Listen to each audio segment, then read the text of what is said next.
Bonjour famille, mon message de ce matin s'adresse à toute personne qui rencontre des difficultés, toute personne qui est en train de souffrir actuellement.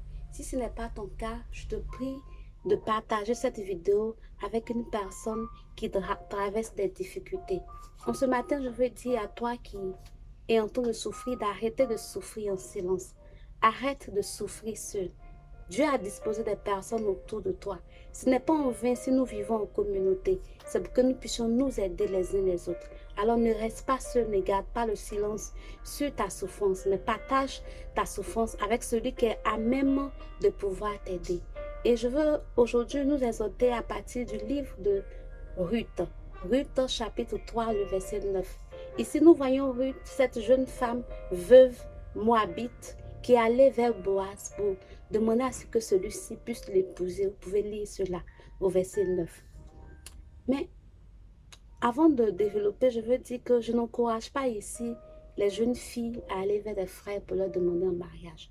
Ce n'est pas de cela qu'il s'agit.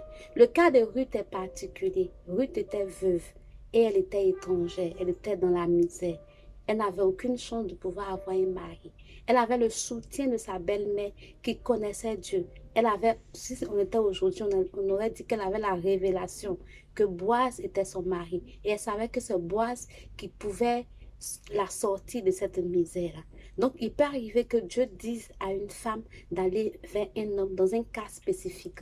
Ce n'est pas une doctrine. Je ferme la parenthèse. Alors, Ruth est allée vers cet homme Boaz pour lui demander de l'aide pour qu'il puisse l'épouser. Elle n'a pas regardé au fait qu'elle est femme, elle est jeune, elle est veuve. Elle n'a pas regardé à tout ça. Si tu es dans la souffrance, tu ne dois pas regarder à l'entourage. Tu ne dois pas regarder aux yeux, au quand dira ton nom. Tu dois regarder à ton besoin. Il faut que tu prennes ton besoin en urgence et que tu puisses aller vers les personnes qui vont t'aider. Si tu restes seul, c'est toi qui vas souffrir. C'est toi qui auras mal.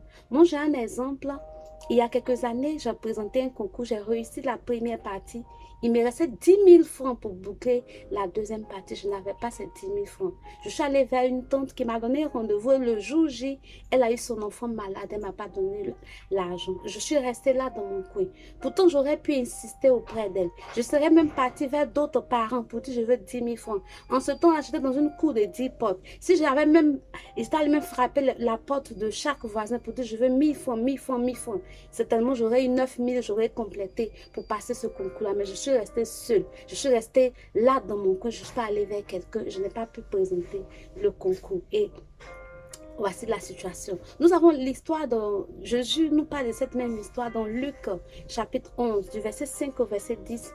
Il parle de ce homme-là qui va vers son ami pour lui demander du pain.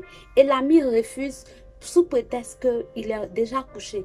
Mais le monsieur insiste tellement que cet ami-là, pour avoir la paix, il est obligé de se lever pour donner le pain qui lui a été demandé. Lui insiste auprès des personnes. Puis, une fois que le Seigneur te convainc que cette personne est à même de t'aider, insiste. Que tu la connaisses ou pas, il faut insister. Ça ne sert à rien d'aller dans le quartier pour dire oui, mon oncle est ceci, mon oncle est cela, il ne veut pas m'aider, j'ai des parents bien placés. Ce n'est pas utile. La lamentation n'est pas utile. Ce qui serait utile, c'est que tu partes vers ces personnes-là pour leur demander de l'aide. Crie au secours. Crie au secours quand tu es dans le besoin. Et les gens vont répondre. Même Dieu, qui sait toutes choses, il nous demande de lui faire connaître nos besoins par des prières et des supplications. À plus forte raison, l'homme. Vous pouvez voir cela dans Philippiens chapitre 4, le verset 6. Je vais terminer pour dire que Jésus lui-même, qui est à même de créer toutes choses et qui n'existe pas, quand il était dans le besoin, il avait besoin d'une annexe.